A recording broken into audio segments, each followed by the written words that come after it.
Hello, good afternoon. Welcome to spring. Sure you're all ready for it. Mother Nature threw us a curveball, not the first one. I'd like to welcome today County Executive Ed Day from Rockland County, County Executive George Latimer from Westchester County. We have Matthew Driscoll with us. You can't miss him. He's wearing the pink shirt. He's the director of the New York State Thruway Authority. Roger Perino is the commissioner of the New York State Division of Homeland Security. We have Brigadier General Patrick Center with us. We have Catherine Rinaldi, who is the president of Metro North, and Todd Westhuis, who is the chief of staff for the Department of Transportation. As I'm sure you know by now, the National Weather Service has forecasted a winter storm, another nor'easter for us, just to challenge us. This one is problematic by the forecast. It calls for a high level of snow. It's a high level of wet, heavy snow combined with high gusts of wind. And that's the problematic combination. The heavy snow that sits on trees, sits on power lines, sits on poles, and then high gusts of wind. They're suggesting up to 40, 50 mile per hour gusts. And that's what causes continuing problems, power outages, etc. We were aware that the storm was coming, so we've pre-deployed, as we say. We brought equipment down from upstate New York down to the mid-Hudson and New York City and Long Island. The snowfall expectation in this area is 10 to 15 inches. New York City also up to 15 inches.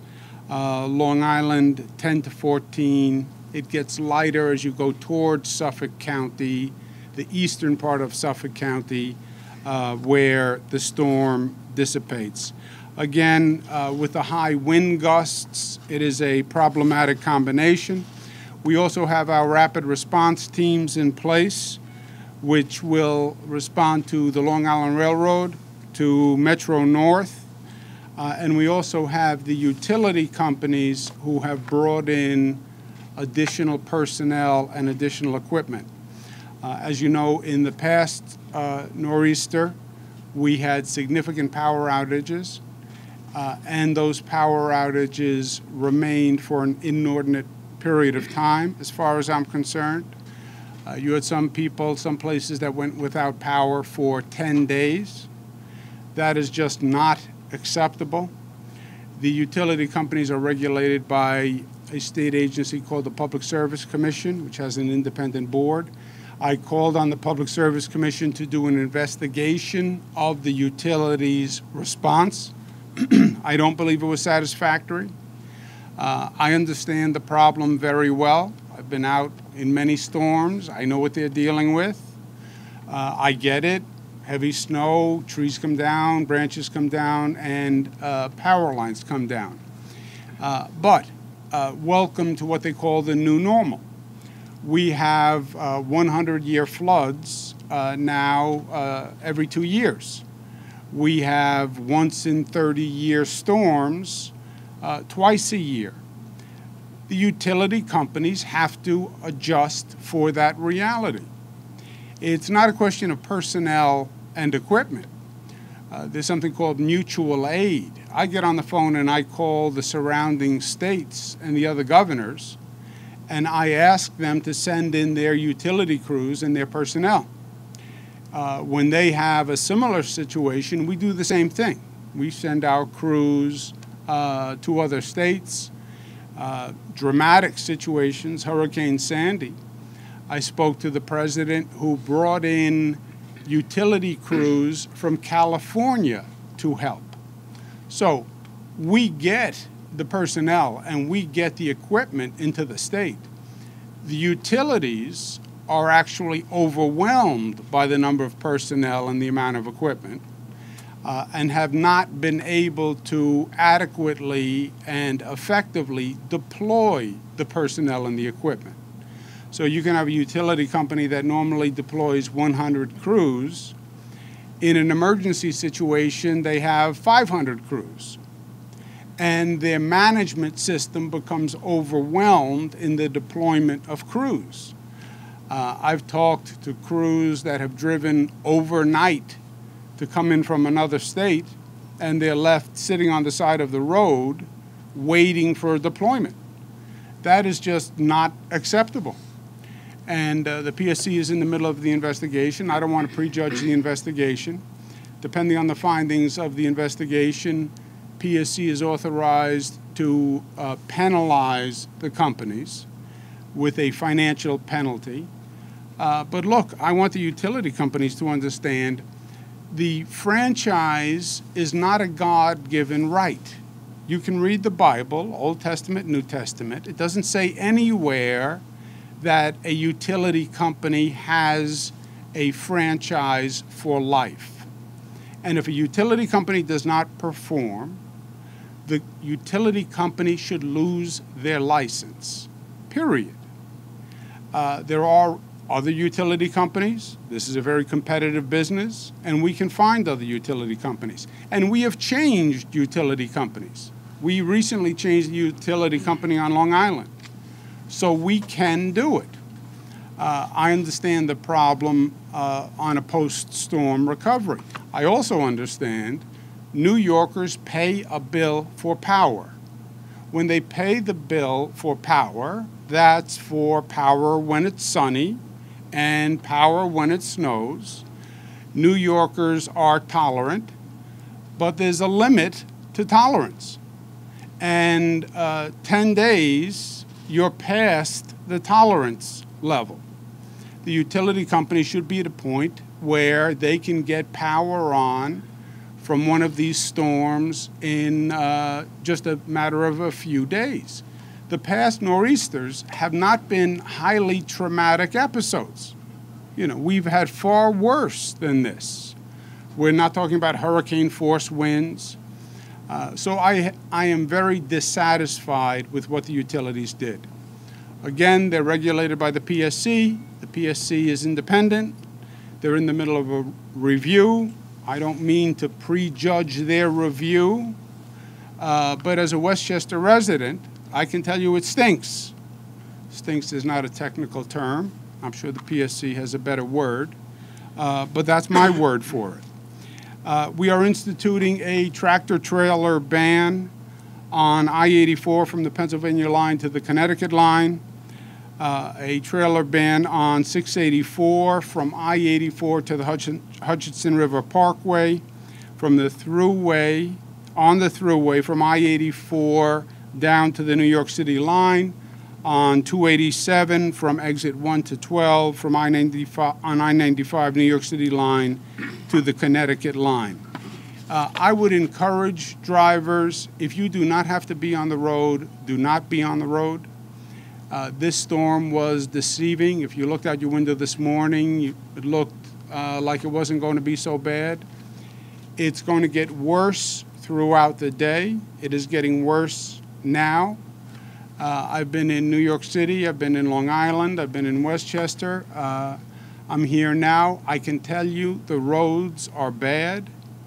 We've had fatal accidents on Long Island. We've had multiple car accidents on the Long Island Expressway. We were on the thruway. It is not safe to be out there unless you must be there. Also, when someone is on the road, all it takes is one car to get stuck, one accident, and everything backs up. And then the people who are out there to do their job, the plows, the salters, the spreaders, everything stops.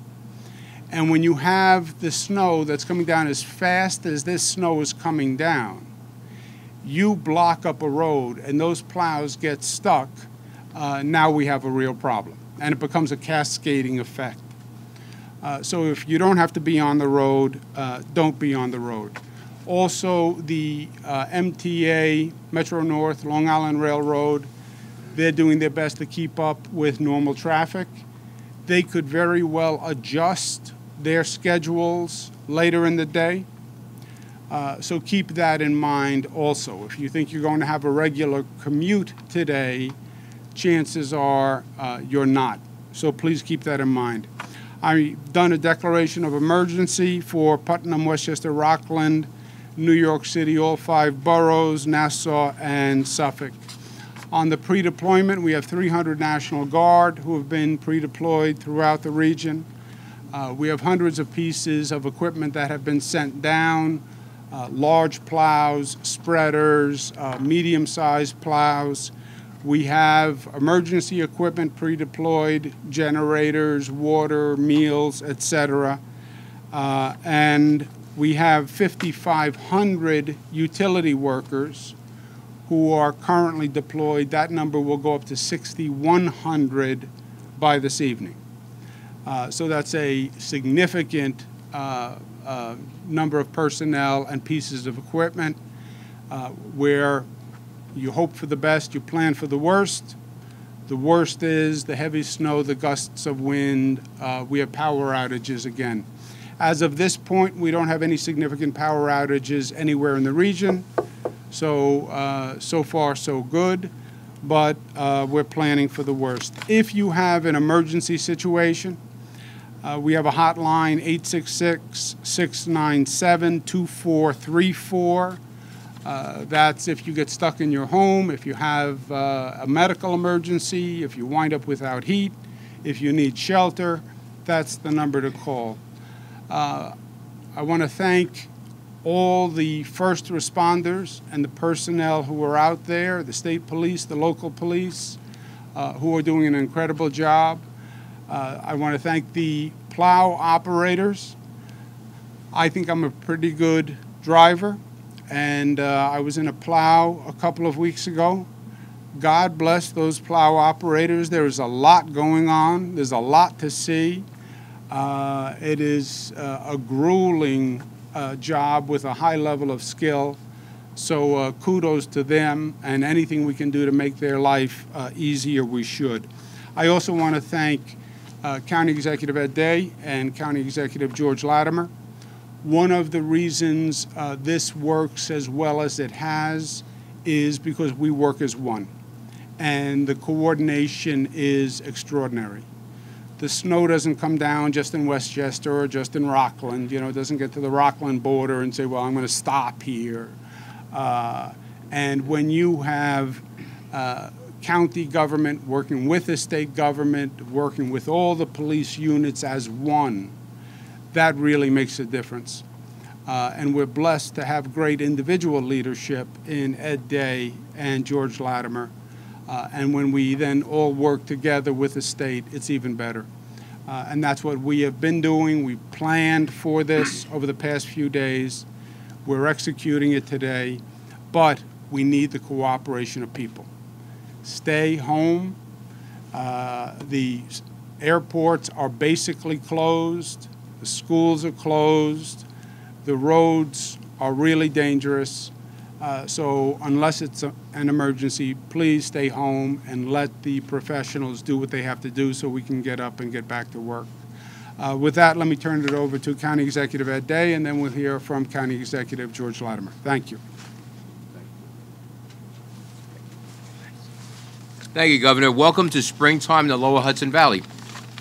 First, I want to thank the Governor for taking action and being here in Rockland as we engage in an action plan designed to address the challenges that we see in this storm, the latest storm we're hitting this area. I will bring up during the last nor'easter on March 7th, the state responded immediately to our need for resources and sending the National Guard. That helped our utilities restore power and clear debris. And the Governor and I also agreed on one major point, which he mentioned earlier. Prolonged outages were unacceptable, and we expected immediate, tangible action. There are results to this before the investigation is going on. The CEO of O&R has assured me this morning that in addition to a full complement of personnel, there are additional 200 linemen on hand and ready to be immediately deployed as necessary. And today the Governor here is with us, offering up any assistance from the administration as we deal with one more nor'easter, hopefully our last one. But I want to assure all Rocklanders that we are taking all necessary precautions to keep our roads clear and our families safe. and we are very grateful to have a governor as a partner in this effort. The resources provided by the state play an essential role in our response and help ensure the safety of all our communities. So, Governor, I genuinely appreciate your engagement and your leadership as we respond to yet another major storm here. I urge Rockland County residents to stay off the roads unless absolutely necessary. Please don't become a statistic. Please don't put our valiant first responders in harm's way by making them come out to find you and get you and bring you to safety. Take the common sense precautions that have been repeated all so often, and most of all, stay safe and get home to your families in one piece and enjoy the evening. With that, I also want to extend a welcome to someone who could not make it today, County Executive Mary Ellen Odell, who was tied up in Putnam today. And also right now I'd like to introduce our newest County Executive from the Lower Hudson Valley, a good partner and a friend, George Latimer from Westchester County. Thank you. Well, I'm very appreciative of the work that the governor has done and the state resources that have been made available to Westchester County and the neighboring counties. We've had senior staff people, Kathy Calhoun, Letitia, and others who've been on the ground with us through these difficult weeks. We've had a couple of difficult weeks, all of us have, and certainly Westchester has been battered by this. We've had the power outages with Con Edison and NYSEG, and we've been very tough on expecting a much higher level of response than we've gotten. We're hopeful going forward that today's experience will be a lot better. We understand that they have more resources available, and I think we owe some of that to the governor's emphasis on the performance of these utilities and also the fact that the PSC is clearly watching. But we hope for the best, and we look forward for a good cooperative relationship going forward. In our county, we have a county airport, and while the airport itself is open, the runways are open. Most of the commercial flights have been canceled, so prudence says call ahead, check with your carrier before heading out to our county airport. Our Beeline bus system is still operating, and as the weather gets worse, we'll adjust the operation schedule based on what we see as specifics on the ground. We're very indebted to our local DPWs, our local police force, fire department, EMS people who've worked very closely together, and in combination with the state, again, the governor, deploying members of the National Guard who've come into our communities, tremendous professionalism, the state police and our county police force working hand in hand has been very appropriate.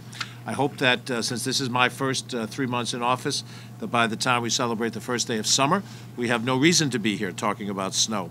But it is good to know that the state is with us, our fellow counties and our local governments are working together as a partnership. So, Governor, thank you very much again for your leadership. Much appreciated. Thank you. Thank you. Maybe this is Mother Nature's way of welcoming George Latimer to being a county executive. It's her accelerated orientation course. Let me invite my partners up here. Any questions that you have for myself or County Executive Latimer or County Executive Day? What do you think would be a respectable duration for storm power? Okay. I know it depends on the storm, but in general. No, but it does depend on the storm. And it depends on how many outages that they actually have and the nature of the outages, right? We've gone through some horrendous situations. We had Hurricane Sandy. We had Storm Irene, where you had thousands of outages. And not just outages, you had trees down everywhere. You had poles down everywhere. That's one situation. So it's the number of outages, and then the nature of the outage, which is it just the lines have broken because branches have fallen, et cetera, or is it replacing poles and boxes? So it depends on the storm. The last nor'easter, I don't see any justification for a 10-day period of time to restore power. I don't. Look, and I've been there. We've gone through the whole host of Mother Nature's wrath and fury, and we've dealt with far worse, and we had the power on sooner. It was not an extraordinary event. You know, heavy, wet snow is to be expected. Wind gusts are to be expected. We had the personnel come in. I mean, I spoke literally to crews who drove in from other states and were not deployed. So I put the blame fully at the feet of the utility company management. period. And I join County Executive Day and County Executive Latimer in saying it was their performance that was subpar. And look, New Yorkers get it, right? After Hurricane Sandy, people were extraordinarily tolerant because they understood this was a monumental, catastrophic event. But storms like the last storm was not a catastrophic event. It really wasn't. And the utility companies need to be able to deal with it. Now, they're going through a period of adjustment. Many of these institutions have been in place a long time. And for them, these are relatively new experiences. And that's true. But it's been relatively new for 3, 4, 5, 6 years. In my opinion, is no longer new after 3, 4, 5, 6 years. And I think they failed miserably.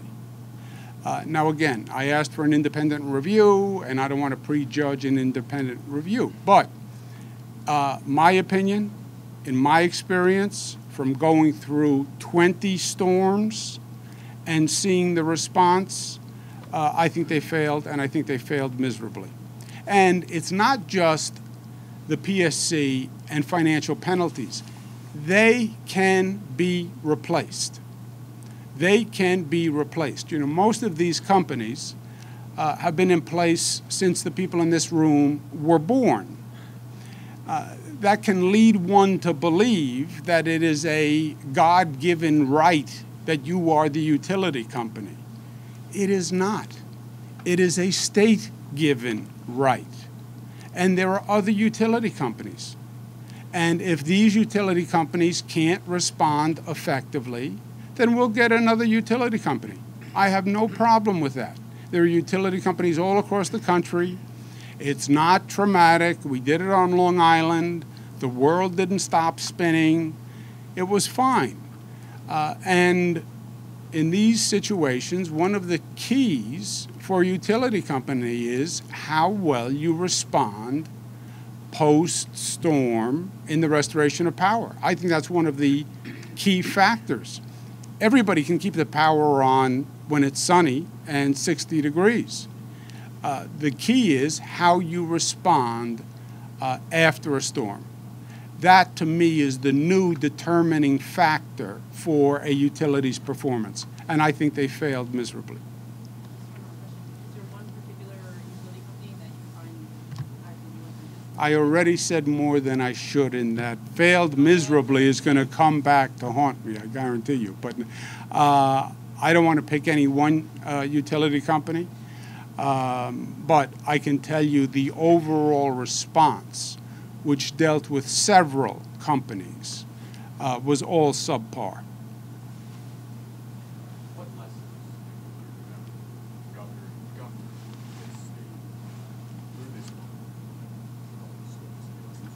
Defer all tough decisions to the county executive, and then blame the county executive.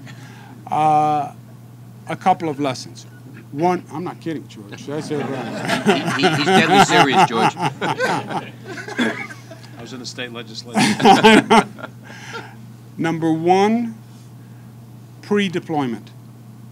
If you wait for the storm to hit, it's too late. You either have to have the personnel and the equipment in place before, or it's too late. Because once the storm hits, you can't move equipment, you can't move personnel, etc. Two, take the forecast, but adjust for a variance in the forecast. I once said after a storm that the forecast was wrong, and I was barraged by weather forecasters all across the country. So I won't say that anymore. But take the forecast, but adjust for a variance in the forecast. Three, we have equipment and personnel that we didn't have 5 years ago. When I say the utility companies should redo their approach, we have. We have a totally different emergency response than we ever had before. More equipment, better equipment, We have regional depots now all across the state where material is pre-deployed on a permanent basis. And then finally, coordination, coordination, coordination. Rockland County can't do this on its own. Westchester County can't do it on its own. The state can't do it on its own. But forming those relationships, forming that coordination, which is easier said than done, that has to also happen before the event, and those relationships and coordination has to be practiced all along, so when you flick the switch, everything works, because that's what a storm is. You flick the switch, everything has to be there, everything has to work, everybody has to know where the other person is going to be. You gentlemen want to weigh in? I'm serious about that blaming the county executive. Okay? Thank you all very much. Thank you. Thank you.